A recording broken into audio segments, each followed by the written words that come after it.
jiru. Miseensonni paarlamaa biyyattis dhimmoota akka nageenyaa piroojektota gurguddoo biyyattii misoomaa fi kaan irrattis duree biyyaaf gaaffii dhiyeessan. Isaan keessaas miseensi paarlaamaa obbo Muhammad Qophee rakkoo oomishaa fi daldala jimaan wal qabatee ka'aa ture dhiyeessan. Yeroo dhiyoodhaan asitti daldalli jimaa kootaadhaan akka ta'u qajeelfama dogoggoraa dabarsuun sochii daldala jimaa irratti miidhaa guddaa uume yaada jedhu kaasan. Ministeerri muummee Abiyyi kana deebisan. ጫት እንደተባለው ነው ዓላማው አርሶ አደር ተጠቃሚ ነው ጅማ ኢላልቺሴ ጋፊን ዲያቴ አኩማ ጀደሜዳ ካዮን ኢሳ ቆናን ቡልቶኒ ቡአ አከራ አርገተን ጎቹፊ ሀታው መሌ ረኮን ሙዳቴራ ገመ ኬኛኒስ ተኤ ገመ ወረ ጅማ ኑራ ቢተኒን እረቲ መሬተማ ጅራ ገመ ካኒነሞ መዲ ማለቀ ፕሮጀክት የመሰረ ሞቱማ ጉዳይ ጃራማ ጅሩፊ ከነን ወልቀበቴ ጋፊን ከን ዲያቴ yoota'u ፕሮጀክቶኒ ኩነን መዲ ሳኔ ጉቱማን ዱሬወን ብዮታ አላቴ ጀደን ዩኒቲ ፓርክ እኔ ስገባ ካለምንም ማጋነን አዴሱ ቶኮ መሌ ፓርኪን ቶኩማ ዮ አኒ ገሉ harki 60 yookaan 70 ta'u manuma fincaanitti fakkeeffama ture. Kosii duwwaadha.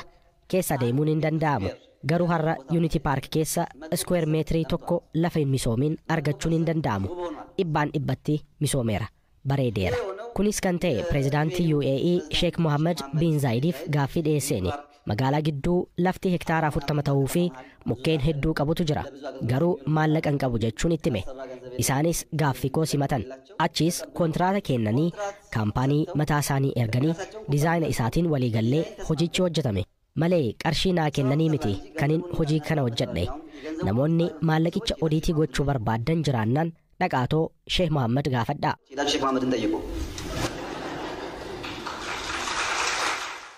Dhimmi yeroo dhiyoonasitti dabaluu ajjechaa fi ukkaamsuu lammiilees gaaffii gaafataman keessa ture. Miseensi paarlaamaa tokko waraana bilisummaa Oromoo wajjiniin wal qabatee rakkoon kan itti fufee ta'uu kaasan. Kanaafis ministeera muummee Abiyyi kana jedhan. Shiftaan uummata saamu bilisa baasaa uummataa ta'uu hin danda'u. Duumessa tokko keessaa bakakkaan lama bu'uu hin danda'u. Shiftaa taatee saamta taanaanii yoo akkamiin dagaagde badii malee hin qabu. Gama keenyaan wanta jiru hojjechuun nurraa eegama. Gama isaaniin ammoo seera kabachiisuun yookaan wanti mariin deebi'u yoo jiraate wanta ilaalluudha. Gaaffiin gara biraa miseensotaan kaafame waa'ee manneen dhuunfaa fi amantaa fi magaalota Finfinnee fi Shaggar keessatti seeraan ala ijaaraman jedhamuun diigamaniiti. Mootummaan ijaarsa seeraan alaa wayita raawwatu osoo ilaaluu har'a ga'ame. Aarsaan hin taane hanga kaffalamuu fi mufiin uummataa hanga uumamu maaliif yeroodhaan hin sirraannee jechuudhaan kaasan. Ministeera muummee Abiyyi deebii dhimma kanarratti kennaniin manneen seeraan alaa diiguun magaalaa Shaggar bira darbee naannoo Oromiyaattis ta'uu kan qabu akka ta'e kaasuudhaan tarkaanfichis sadarkaa biyyaatti manneen seeraan alaa diigamuu akka qaban kallattiin kaa'amuu himan. Dr. Dassaalany Caannee paartiin badhaadhinaa maqaarra kan darbe biyyaaf badhaadhina fide hin jiru. Inumaayyuu uummata gadadoo fi iyyummaatti galche. Kun ammoo kufaatii bulchiinsa paartii badhaadhinaa ministeera muummee Abiyyi Ahmadiin durfamuutii jedhan. Bulchiinsa keessaniif paartiin keessan kufe kanaaf furmaanni maali? Kora biyyaaf fala barbaadu atattamaan hundaa'ee rakkoo biyya kanaaf birmachuu wayyuu jechuudhaan ministeera muummee Abiyyi addoma horachuu beeksise. Aappeen ergaa barreeffamaan dubbachuu qophaa'ee Threads ergaa barreeffamaan dubbachuudhaaf tiwutara caala filatamaa ta'a jedhee akka abdatus Zuckerberg himee jira. Aappiin haaraan meetaa Threads hanga qubee yookiin immoo karaaktarii fayyadamanii barreessuu danda'anii 500 godheera. Bifiyyee yookiin immoo fiicharii isaas kan tiwutaraan wal fakkaata. Aappii kana namaaf akka mijatu gochuu yoo danda'an milkaa'ina isaanii akka ta'u dubbateera Zuckerberg. Abbaan qabeenyaa tiwutar Elon Musk hojii eegaluu aappii haaraa kanaan wal qabatee yaada kennaniin Instagram irratti gammachuu dhugaa hin taane argachuurra tiwutara gubbaatti nama hin beekneen miidhamuu wayyaa jedhe. Waayilli koo Firaa'ol Balaay kanneen aappicha buufatanii fayyadamaa jiran keessaati. Aappichi akkamitti jedhee gaafadheera. Galatoomii hirphaa. Threads kuni bifiyyeensaa yookiin fiichariin appilikeeshinii Threads kuni kan Twitterii wajjiniin wal fakkaatudha. Mark Zuckerberg iyyuu appilikeeshiniin kuni morkataa Twitteriidha jedha friendly rival jedheera. Threadsiin kun egaa appilikeeshinii Instagramii irraan itti fayyadamuu dandeessudha. Appilikeeshinii isaa erga App Store irraa buustee booda daataa yookiin odeeffannoo ati Instagram irratti qabdu gara achitti sii geessa jechuudha. Achirrattis qubee 500 fayyadamtee barreessuu ni dandeessa jechuudha. Appilikeeshinii kana seentee fayyadamuu jalqabdee jirta. Tiwutara wajjin wal bira qabdee yeroo ilaaltu akkasuma miidiyaalee hawaasaa kaan wajjin wal bira qabdee yeroo ilaaltu maal argite garaagarummaan isaa wal fakkeenyi isaanii?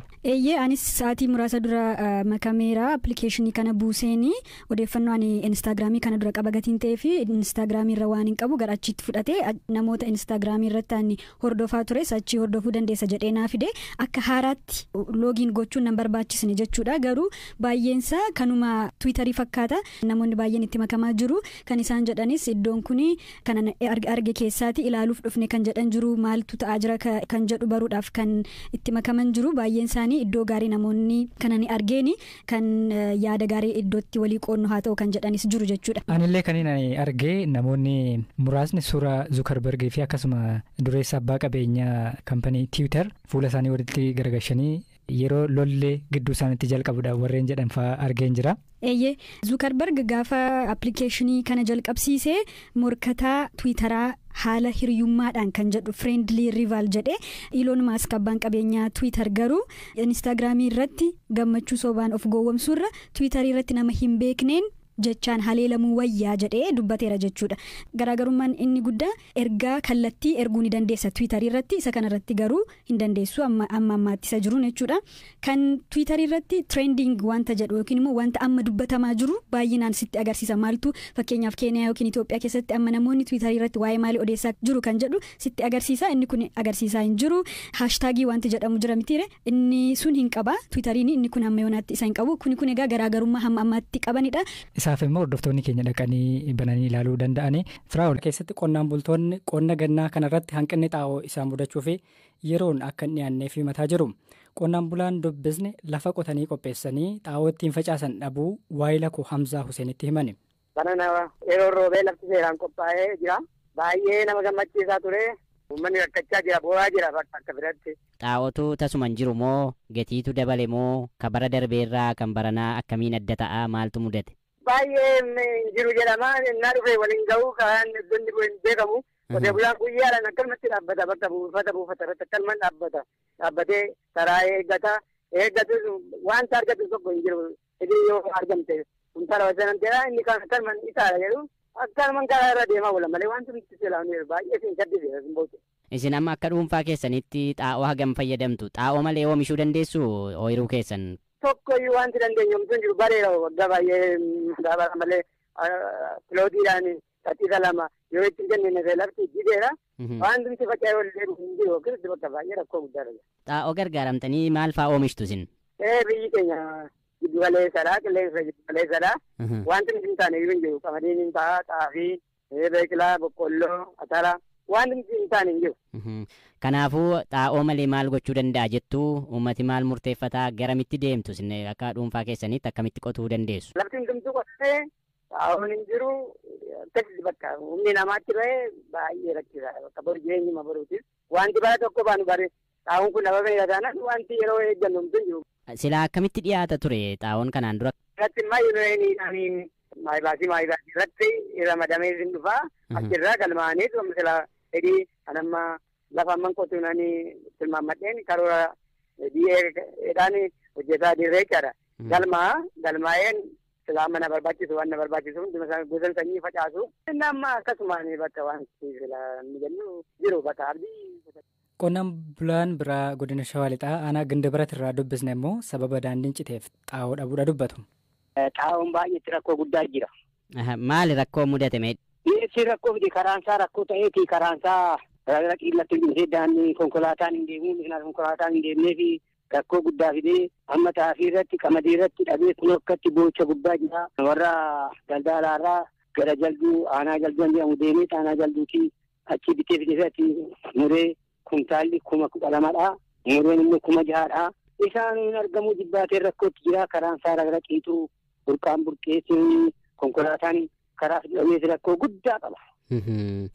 Birrii 12,000 bitu kuntaala tokko? Kuntaala tokkotti birrii 12,000 bitu muree tokkotti immoo 6,000 bitu agarbaanii daldaalli akka fide harrootaan akka fidee dhufee kanaan gurgurama. Kanaan dura sirooyyuu baramaa agarree malee kanaan dura akkasin turre bizeedhaan nu fidaa bizeedhaan barreen gaddaafaa bara 2014 tirfii ta'e mana ba'e godhamanii booda tirfii ta'e mana ba'e barana rakkoo guddaa gubbaa jira iddoo rakkoo akka rakkoo miti. Yaa'ii paarlaamaa Itoophiyaa har'a taa'ame irratti miseensi paarlaamaa tokko mootummaan xaa'oof birrii miliyoona 21 ramadee ture. Haa ta'u malee xaa'oon yeroon dhiyaachuu dhabuu fi kan dhiyaates yeroodhaan dhiyaachuu dhabuun keessattuu naannolee Oromiyaa, Amaaraa fi Kibbaatti qonnaan bulaan rakkoo keessa jira jechuun gaaffii kaasan. Ministeerri muummee biyyattii Abiy Ahmad dhimma hanqina xaa'oo kana irrattis kana jechuun deebisan.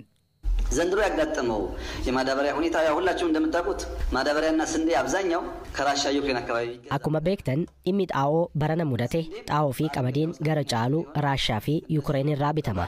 Gabaa addunyaa irratti qamadiin rakkoo hamaa kan inni ta'eef lolaachi jiru irraa kan ka'e salphumatti eellisii bananii qamadii fi xaa'oo bituun biyyoota hedduuf rakkoo ta'eera. Seektara kanatti wal saamichatu jira.